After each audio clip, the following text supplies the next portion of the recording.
Hello students, आपके अपने YouTube channel we winners में आपका बहुत बहुत स्वागत है।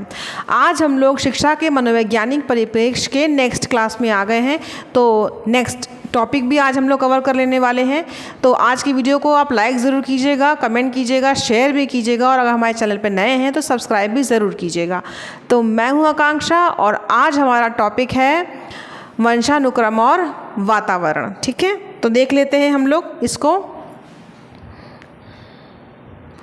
वंशानुक्रम और वातावरण यानी कि हमको आज पहले इसके बेसिक के बारे में बात करनी होगी और फिर इससे रिलेटेड और क्या क्या टॉपिक्स इसमें हो सकते हैं उसको हम लोग इसमें देखेंगे। ठीक है, तो पहला है हेरिडिटी एंड एनवायरनमेंट। इसमें हम लोग क्या देखते हैं सबसे पहले कि प्रत्येक जीवधारी अपने पूर्वजों से अपने शारीरिक, मानसिक तथा व्यवहार संबंधी गुणों को विरासत में प्राप्त करता है।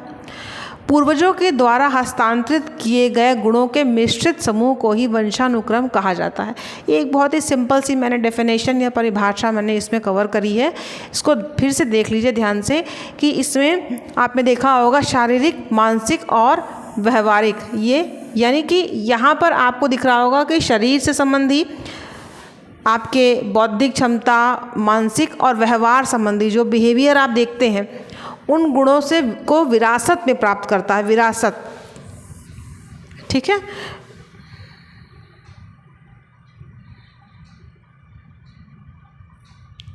विरासत में प्राप्त करता है। पूर्वजों के द्वारा हस्तांतरित किए गए गुणों के मिश्रित समूह को ही वंशानुक्रम कहा जाता है।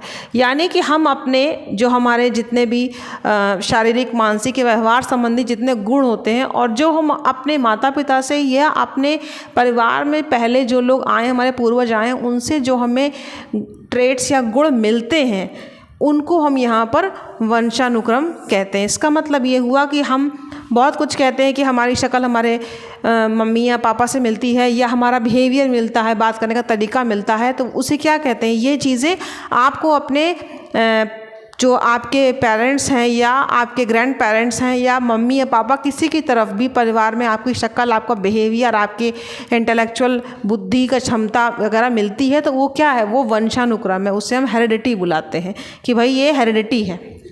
ठीक है, देखिए पीटरसन ने इसके लिए क्या कहा, कुछ अच्छी डेफिनेशन थी तो मैंने 2 डेफिनेशनों को इसमें कवर किया हुआ है, देख लीजिए।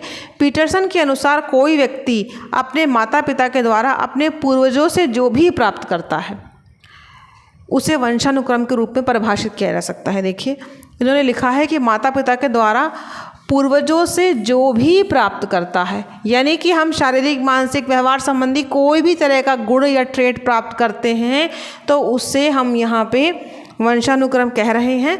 ये किसने कहा है, हमारे पीटरसन ने। ठीक है, नेक्स्ट है डगलस तथा हॉलैंड के अनुसार। ये नेक्स्ट है हमारे, इन्होंने कहा कि किसी व्यक्ति के वंशानुक्रम में वे सभी संरचनाएं, शारीरिक विशेषताएं, क्रियाएं अथवा क्षमताएं सम्मिलित होती हैं जिन्हें वह माता पिता, अन्य पूर्वजों अथवा प्रजाति से ग्रहण करता है। यानी कि देखिए इसमें वे वंशानुक्रम में सभी संरचनाएं, इसको देखिएगा, संरचनाएं, शारीरिक विशेषताएं, क्रियाएं, क्षमताएं सम्मिलित होती हैं। ठीक है, जिन्हें वह अपने माता पिता, पूर्वजों या अन्य प्रजाति से ग्रहण करता है। इसको देखिए। ठीक है, यानी कि इन सारी चीज़ों को जब हम देखते हैं, ये सारी चीज़ें जो हमें मिलती है हमारे पूर्वजों से, उसे हम वंशानुक्रम में कवर करते हैं। और इसे कहा है किसने, डगलस और हॉलैंड ने। यानी कि जो हमने ये ऊपर आपको एक सामान्य परिभाषा दी थी, इसकी ये दोनों पुष्टि करते हैं। ठीक है, तो सारांश रूप में क्या कहा जा सकता है, अगर लास्ट में एक लाइन बोलनी हो तो कहेंगे कि व्यक्ति की जन्मजात गुण ही उसका वंशानुक्रम है।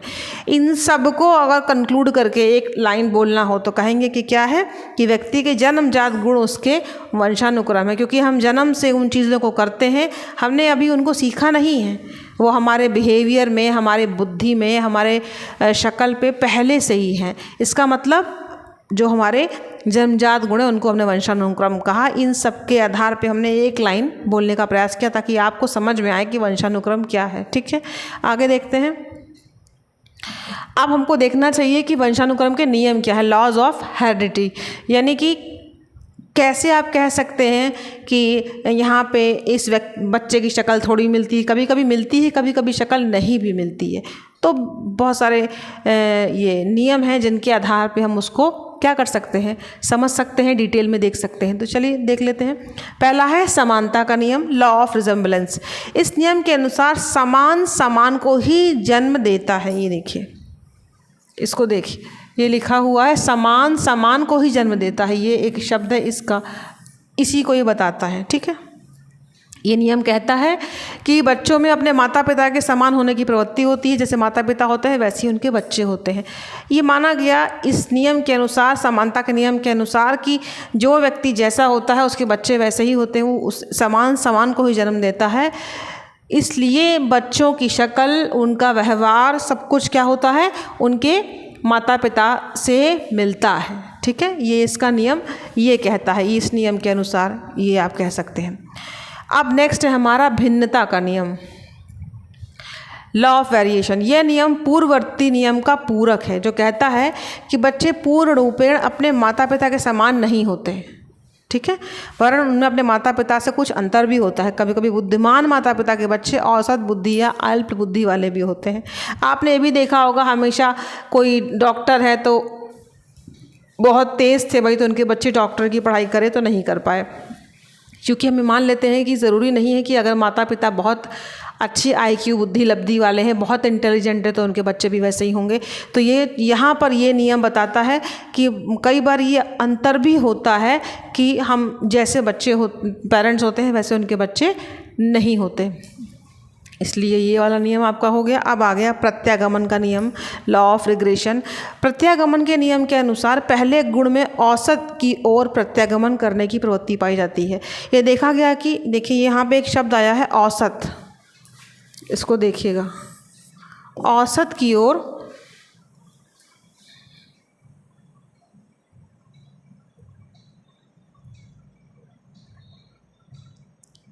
औसत की ओर, ये औसत वर्ड आया है आपका, ये औसत, इसको देखिएगा, औसत की ओर प्रत्यागमन माने जाना, प्रत्यागमन माने जाने की प्रवृत्ति पाई जाती है। देखा गया कि बहुत प्रतिभाशाली माता पिता के बच्चे अपने माता पिता की अपेक्षा कम प्रतिभाशाली होते हैं तथा बहुत ही निम्न स्तरीय बुद्धि वाले माता पिता के बच्चे अपने माता पिता की तुलना में कुछ अधिक बुद्धि वाले होते हैं।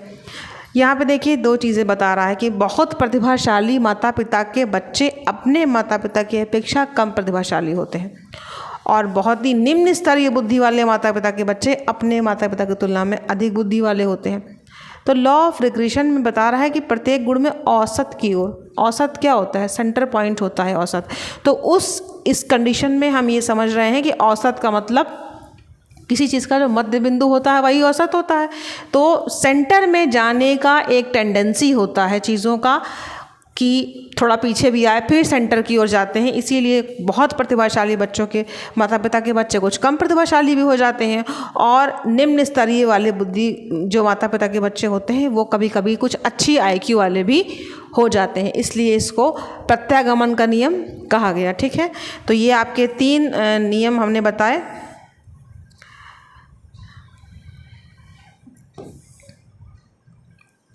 इस तरीके से ये नियम पूरे हो गए। ठीक है, अब आगे देख लेते हैं।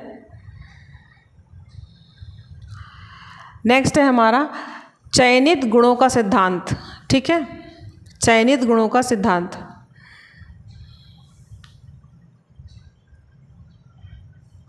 ये है आपका चयनित गुणों का सिद्धांत, लॉ ऑफ सेलेक्टिव ट्रेट्स। यह नियम बताता है कि केवल कुछ ही गुणों में वंश परंपरा होती है। ध्यान से सुनिएगा, केवल कुछ ही गुणों में वंश परंपरा होती है, वंशानुक्रम में समस्त मानवीय गुण सम्मिलित नहीं होते। यहाँ पर इस बात को ध्यान दीजिएगा कि केवल कुछ ही गुणों में वंश परंपरा होती है। ये एक लाइन इम्पॉर्टेंट है, देखिए इसमें केवल कुछ ही गुणों में वंश परंपरा होती है और वंशानुक्रम में समान मानवीय गुण सम्मिलित नहीं होते।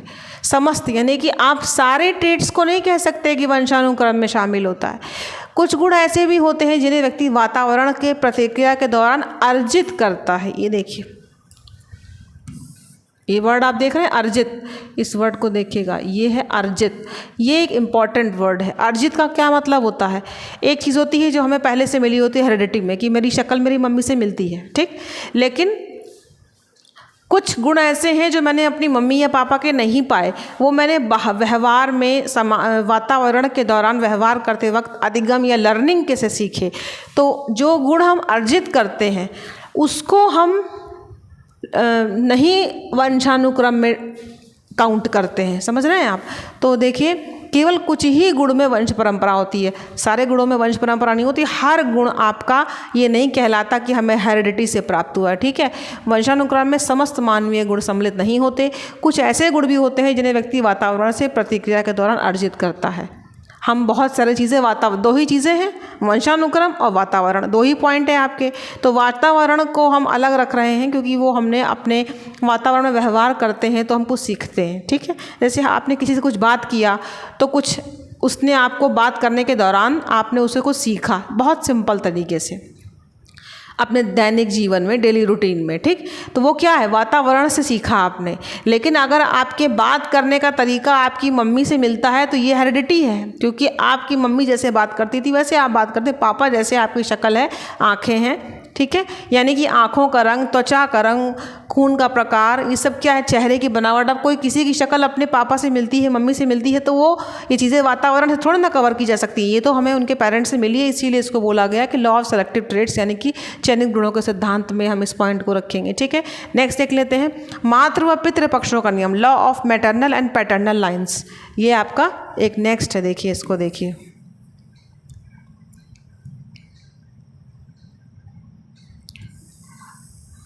ठीक है, इसमें क्या है? किसी व्यक्ति का वंशानुक्रम केवल उसकी माता अथवा केवल उसके पिता से प्राप्त गुणों के द्वारा ही निर्धारित नहीं होता है।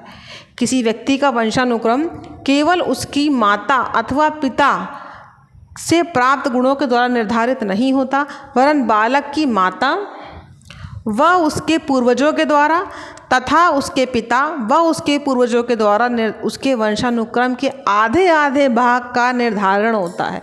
यानी कि हम इसमें माता और पिता दोनों के गुणों को कवर कर ले रहे हैं कि दोनों के द्वारा ही यहाँ पर जो है वो वंशानुक्रम निर्धारित होता है, ठीक है। नेक्स्ट है हमारा संयोग का नियम।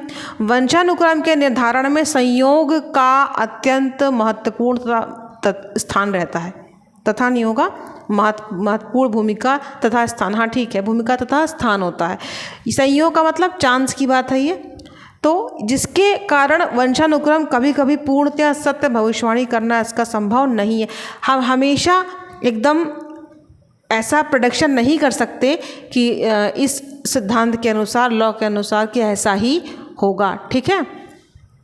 वंशानुक्रम संयोगवश बनने वाले वंश सूत्रों के समुच्चय पर निर्भर करता है, ठीक है। सांख्यिकी की दृष्टि से एक ही माता पिता के 1,67,77,216 वंश सूत्रों यानी क्रोमोसोम्स का विभिन्न ढंग से संयुक्त होना संभव होता है। यानी कि जो क्रोमोसोम्स होते हैं, अगर उनकी बात करें तो यहाँ पर वंशानुक्रम संयोगवश बनने वाले वंश सूत्रों के समुच्चय, यानी कि एक चांस की बात है कि कौन सा वंश सूत्र का समुच्चय तैयार होगा। तो ये हम पूरी तरीके से प्रेडिक्शन नहीं कर सकते कि यहाँ पर किस तरीके से वंशानुक्रम में आपको देखने को चीज़ें मिलेंगी, इसलिए इसको हमने संयोग का नियम कहा है, ठीक है। तो इसमें हमने चयनित गुणों का सिद्धांत देखा, मातृ व पितृपक्षों का नियम और संयोग का नियम देखा, ठीक है। नेक्स्ट देख लेते हैं।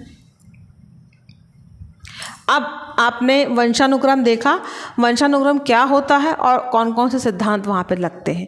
अब हम लोग अपने उसी के पार्ट के चैप्टर के दूसरे पार्ट में है कि वातावरण, इन्वायरमेंट क्या चीज़ होती है। वैसे तो आप जानते हैं कि इन्वायरमेंट क्या होता है, लेकिन इन्वायरमेंट हम ऐसे समझते हैं कि पेड़ पौधों का होना, ये सब चीज़ें, लेकिन ये सब चीज़ें केवल आप बहुत हल्के में समझते हैं, बहुत छोटे रूप में समझते हैं। जब आप वातावरण का वास्तविक या एक्चुअल मीनिंग समझेंगे तो आपको पता चलेगा कि वातावरण वास्तव में क्या कहता है, कि वो क्या है, ठीक है।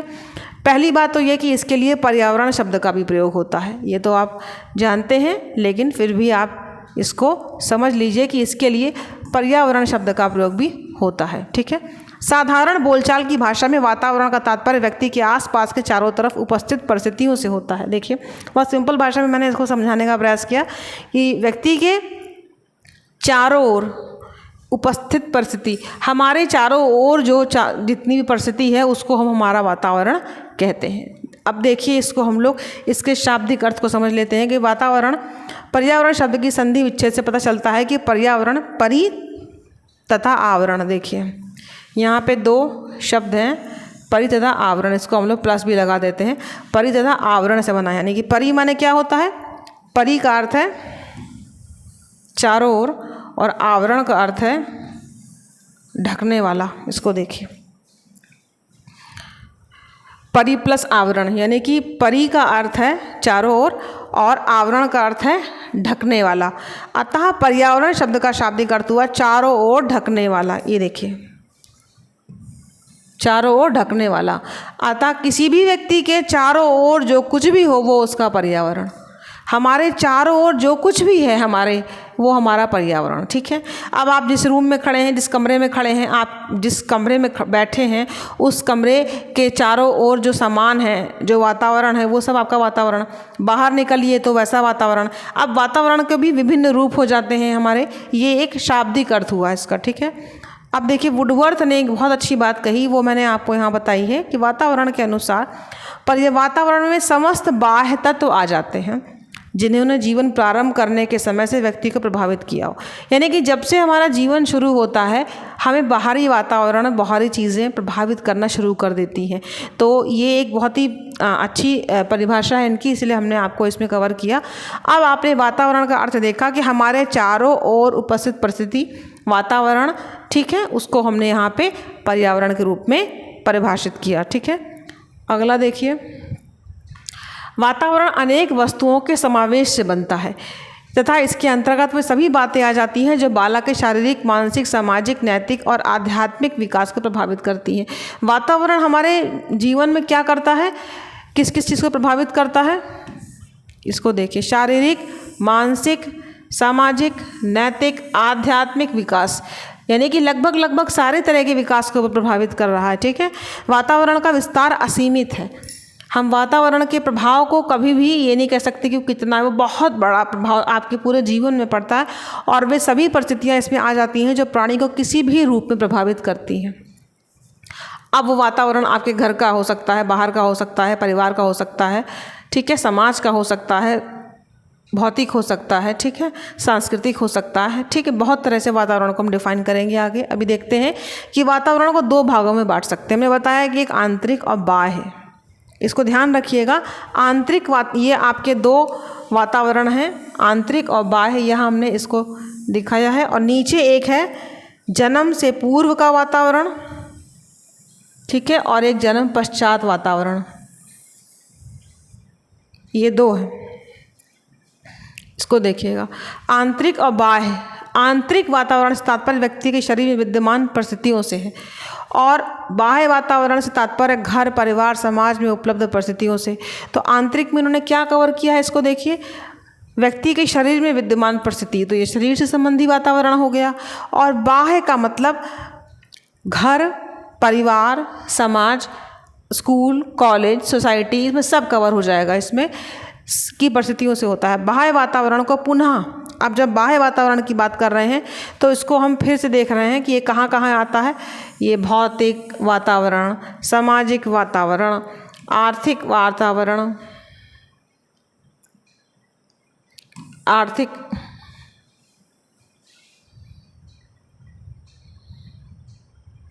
ठीक है, आर्थिक वातावरण, सांस्कृतिक वातावरण आदि भागों में बांटा जा सकता है। ठीक है। तो हमने इसको यहाँ पर देखा कि ये दो भागों में बटा हुआ है, आंतरिक और बाह्य। तो हमने बाह्य वातावरण में कहा कि जो हमारे घर का, परिवार का, समाज का वातावरण होता है उसको हमने इसमें कवर किया। और उसमें भौतिक, सामाजिक वातावरण, आर्थिक वातावरण, सांस्कृतिक वातावरण, ये सबको हमने कवर किया उसमें। तो यानी कि बाह्य वातावरण में बहुत सारे पार्ट हो जाते हैं, भौतिक भी हो जाता है, सामाजिक भी हो जाता है, आर्थिक भी हो जाता है, सांस्कृतिक भी हो जाता है, जैसा भी हम आपको बता रहे थे। इसीलिए इसको हमने बाह्य में कवर किया। कुछ विद्वान इसका अलग तरीके से क्लासिफिकेशन भी करते हैं। जन्म पूर्व वातावरण, प्री नेटल एनवायरनमेंट, और जन्म पश्चात वातावरण, पोस्ट नेटल एनवायरनमेंट। यानी कि जन्म पूर्व जब माता के गर्भाशय की परिस्थितियों से होता है, गर्भकाल के दौरान माता के गर्भाशय के जिस वातावरण में भ्रूण का विकास होता है वह अत्यंत महत्वपूर्ण होता है तथा जन्म के उपरांत बालक को तरह तरह से प्रभावित करता है। दो हो गए, एक हो गए जन्म पूर्व, जब बच्चा पैदा ही नहीं होता तो वो उसका जो इन्वायरमेंट होता है क्या होता है, वो माता का गर्भ का जो इन्वायरमेंट होता है वो होता है। लेकिन जब वो जन्म ले लेता है, ठीक है, यानी कि पोस्ट नेटल में आ जाते हैं, तब वो वातावरण काम करता है ये वाला, भौतिक, सामाजिक, आर्थिक, सांस्कृतिक, ठीक है। तो इन्होंने यहाँ पे इसको इस तरीके से डिफाइन किया हुआ है, ठीक है। तो ये वातावरण को विभिन्न तरीके से कितने प्रकार का हो सकता है इसमें बताने की अच्छे से कोशिश की गई है। नेक्स्ट देखते हैं।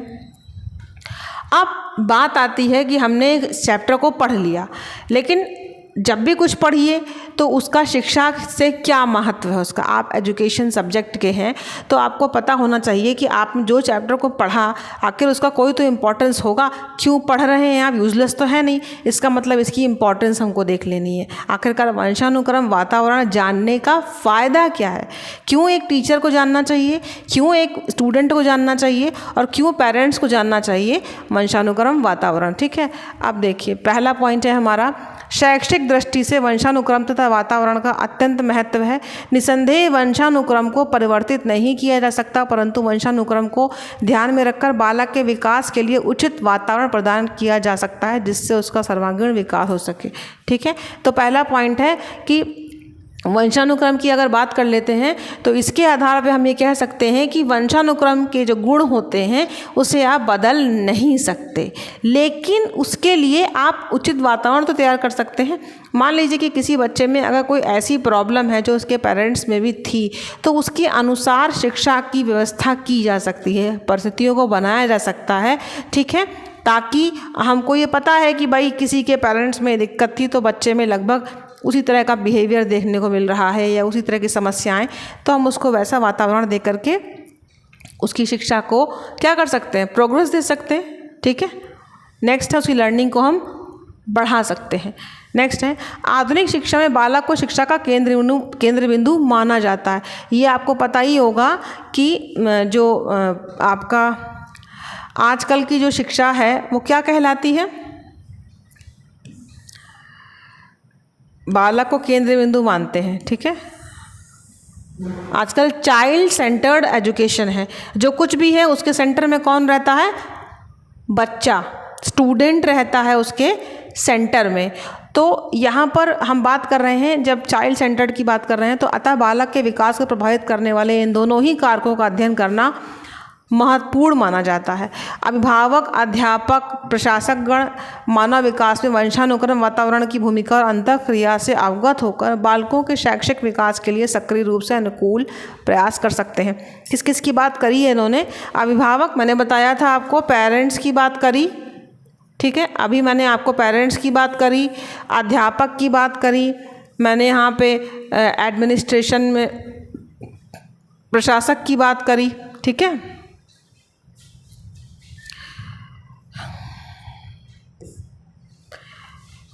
इस तरीके से अगर देखा जाए तो हम यहाँ पे ये देखते हैं कि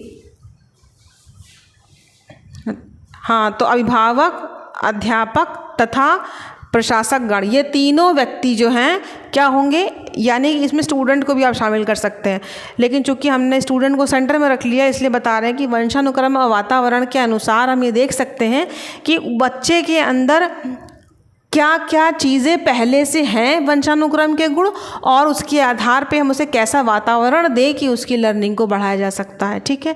इसीलिए इसमें पेरेंट्स को, टीचर्स को, एडमिनिस्ट्रेशन को, सबको काम करने में बहुत आसानी हो जाती है, बच्चों को पढ़ाने में, समझाने में, अगर हम इन लॉस को जानते हैं, वंशानुक्रम वातावरण के बारे में कुछ जानते हैं तो।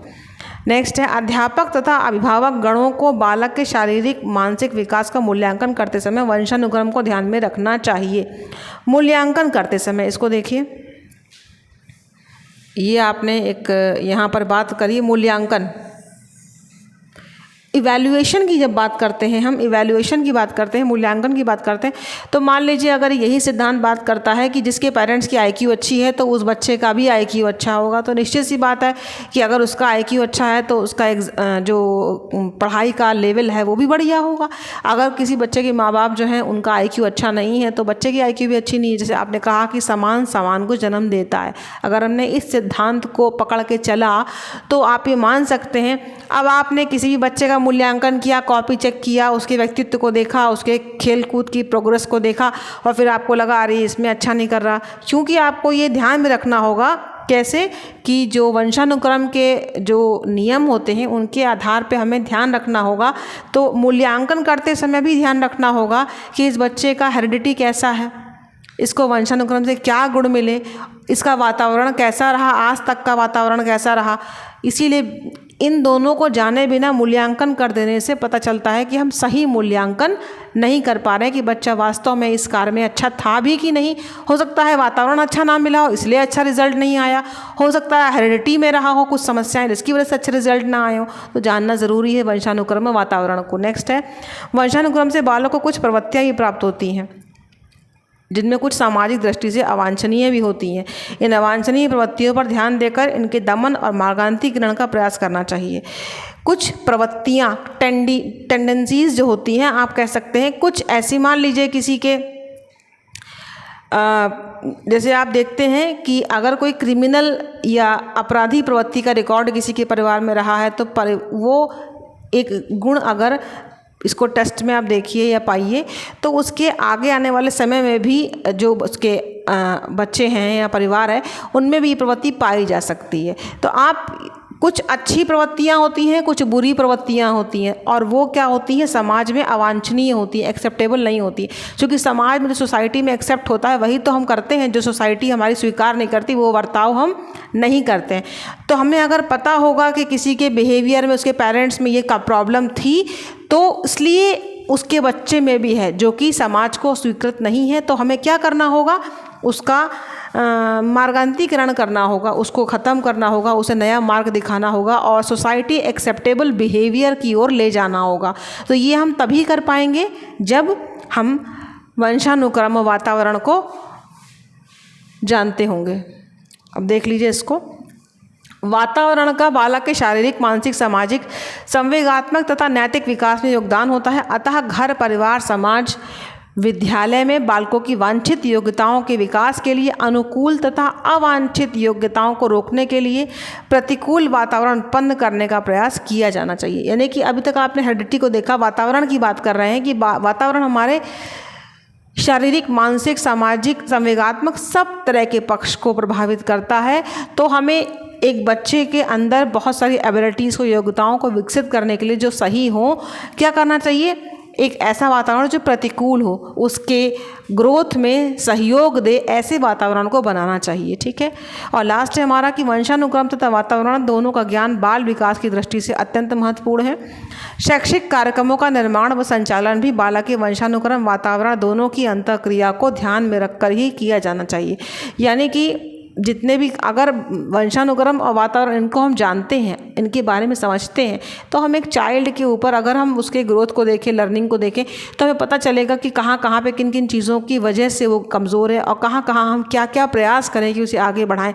तो जो शैक्षिक कार्यक्रम हैं वो भी यही इस दोनों चीज़ों को, पॉइंट को ध्यान में रखकर ही कवर करने चाहिए। तो आपने ये देखा कि वंशानुक्रम और वातावरण के केस में आपने ये देखा कि एक बालक के विकास में जितना महत्व वंशानुक्रम का है उतना ही महत्व वातावरण का है।